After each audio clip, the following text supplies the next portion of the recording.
आप सभी को दिवाली की हार्दिक शुभकामनाएं। आज का वीडियो मैं हिंदी में बना रही हूँ ताकि ये वीडियो ज़्यादा से ज़्यादा लोग समझें और शायद हम अपने पर्यावरण और समाज के लिए कुछ बेहतर कर सकें।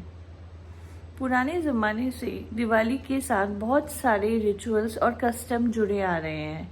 इन रिचुअल्स में एक रिचुअल होता है कि हर साल हम अपने घर पे दिवाली के दिन लक्ष्मी जी और गणेश जी की मूर्ति की स्थापना करते हैं। जब हम हर साल लक्ष्मी जी गणेश जी की मूर्ति की स्थापना करते हैं तो हम पुरानी वाली मूर्तियों को किसी तरह से विसर्जित करते हैं या उन्हें किसी तरह से सहलाते हैं या उन्हें किसी तरह से डिस्कार्ड करते हैं। सबके अलग अलग तरीके हैं, पर क्या ये करना ज़रूरी है? क्या हर साल नई मूर्तियों को स्थापित करना ज़रूरी है? आप लोगों ने सोचा है? किसी भी शास्त्र या वेद में ऐसा नहीं लिखा है। पहले ज़माने में ये किया जाता था क्योंकि पहले ज़माने में जो मूर्तियाँ होती थी वो या तो मिट्टी की बनी होती थी या धातु की। मिट्टी की मूर्तियाँ जो थी वो खंडित हो जाती थी बहुत कम समय में और धातु की मूर्तियों में जंग लग जाता था।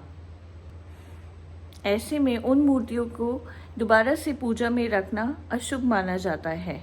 लेकिन आजकल के ज़माने में जब टेक्नोलॉजी इतनी एडवांस हो गई है, इतनी अच्छी अच्छी मूर्तियाँ आ गई हैं, तो कभी भी मूर्तियाँ इतने कम समय में ख़राब नहीं होती।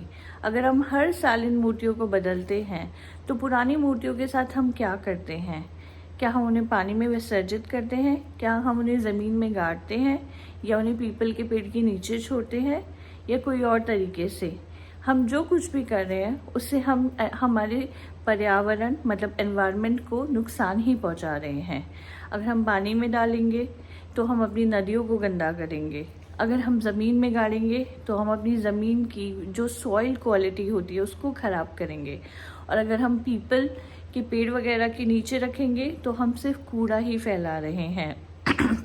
अब पुराने ज़माने में ये सब होता था, लेकिन अब लोग बोलेंगे कि क्या हो जाएगा अगर हम एक दिन ये कर लेंगे, तो क्या हम अपनी रीति रिवाज नहीं मान सकते? हर चीज़ के पीछे कोई साइंटिफिक रीज़न होता है।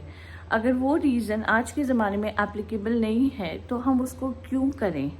दूसरी बात ये, आप बिल्कुल करिए, आप बिल्कुल स्थापना करिए अगर मूर्ति खंडित है या जंग लगी हुई है। लेकिन नहीं है तो आप पुरानी ही मूर्ति को रीयूज़ रिसाइकल कर सकते हैं। इससे ना तो हमारी नदियाँ खराब होंगी, ना हमारी धरती खराब होगी, ना हमारे समाज में पोल्यूशन बढ़ेगा, ना ही कूड़ा भरेगा। ये सारी चीज़ें हम अगर करते हैं तो इसे ठीक कौन कराता है? सरकार। सरकार किसका पैसा इस्तेमाल कर रही है? हमारा ही। हम टैक्स पेयर्स हैं।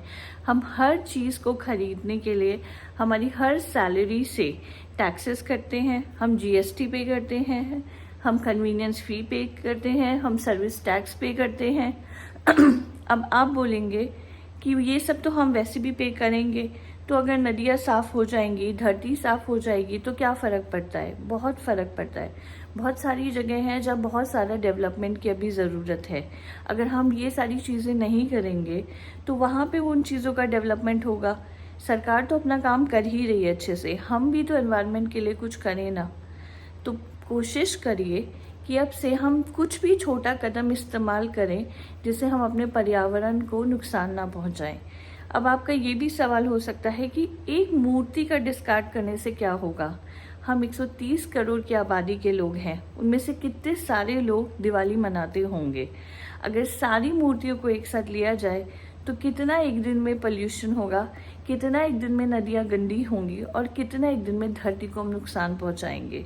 हम पटाखों को चलाना तो छोड़ दिए हैं, हम दियों को भी कम जलाते हैं, हम इलेक्ट्रिसिटी भी कम वेस्ट करते हैं, हम वाटर भी बहुत संभल के यूज़ करते हैं। तो हम ये छोटी छोटी चीज़ें भी अगर करेंगे तो हमारी धरती रहने के लिए एक बहुत अच्छी जगह हो जाएगी।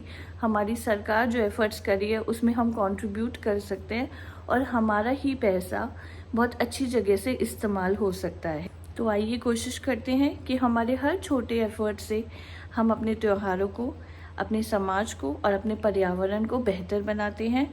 कोशिश करते हैं कि अब से हम मूर्तियों का रिसाइकल रीयूज़ करेंगे, सामान का रिसाइकल रीयूज़ करेंगे और उन्हें डिस्कार्ड करने से पहले हम प्रॉपर तरीका देखेंगे कि कैसे करना है, क्या ज़रूरी है और क्या नहीं। Thank you.